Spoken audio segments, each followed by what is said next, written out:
saja di mata kuliah praktik sistem kendali.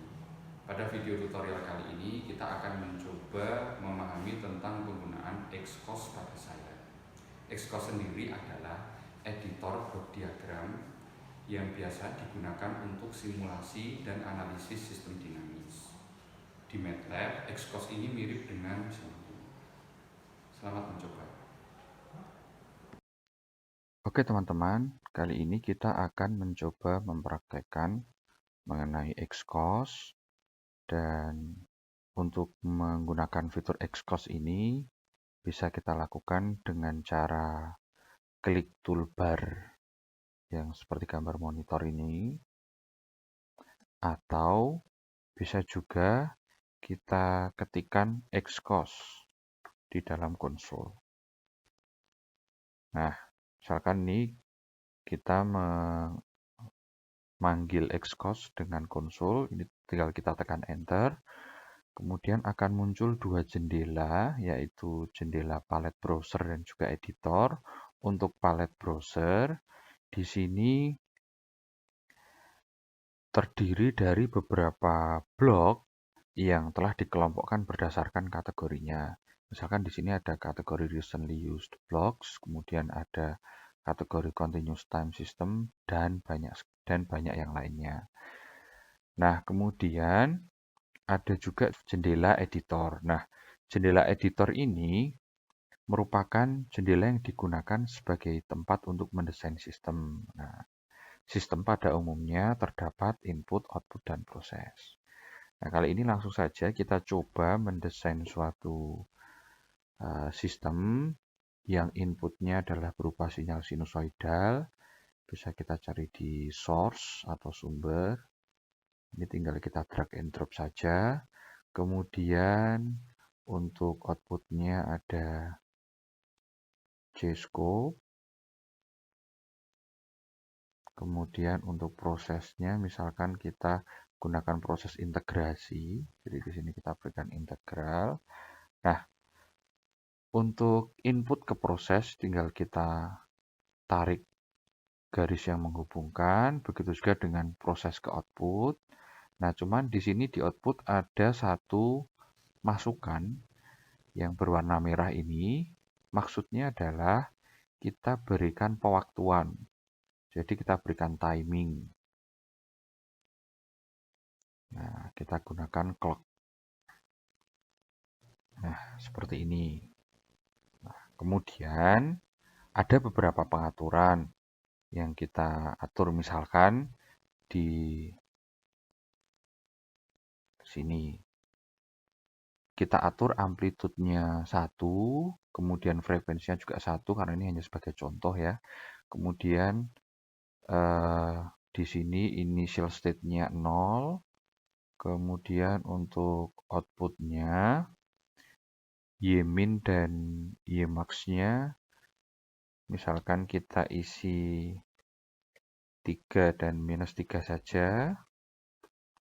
Kemudian untuk refresh periodnya tetap kita isi 30. Kemudian kita klik OK. Kemudian untuk ini set clock-nya kita setting periodnya adalah 0,01 misalkan. Kemudian initialization time-nya kita tulis 0 misalkan. Ini kita OK. Nah, kemudian kita klik start ini. Nah, saat kita start, maka akan muncul grafik yang ditunjukkan. Nah, grafik ini muncul karena ini ya, scope ini tadi. Jadi karena ada scope, maka setelah ini diklik start, maka scope akan menampilkan keluaran dari proses ini.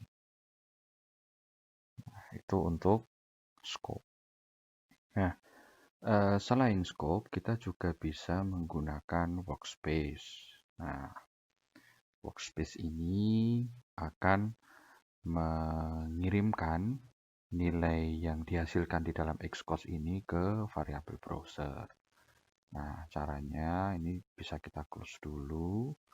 Nah, caranya adalah kita klik di bagian source, kemudian kita pilih to workspace. Oh, Things bukan source ya. Di bagian to workspace ini, kemudian ini kita pilih, kita ganti. Nah,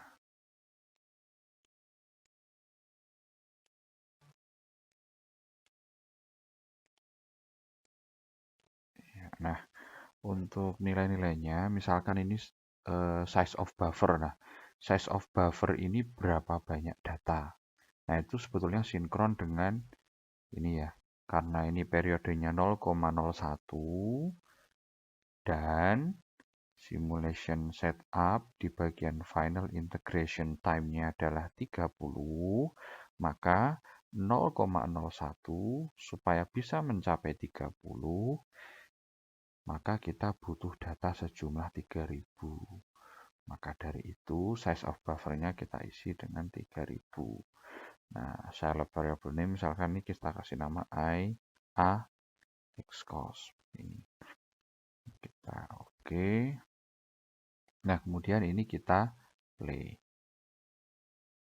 Nah, setelah kita play, maka akan ada variabel baru, yaitu bernama axcos yang muncul di sini.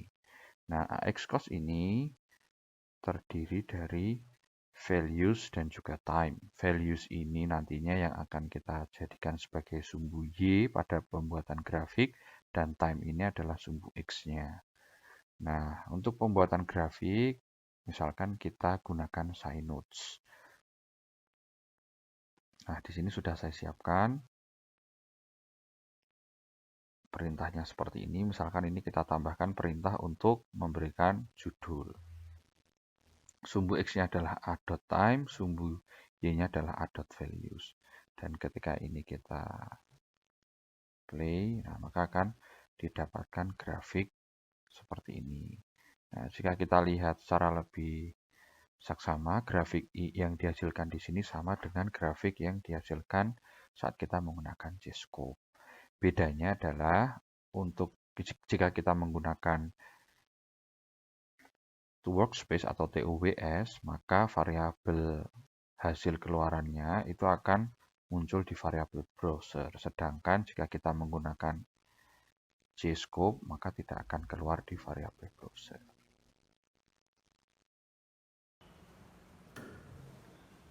Demikian video tutorial ini. Terima kasih telah mengikuti hingga akhir. Semoga bermanfaat dan sampai jumpa.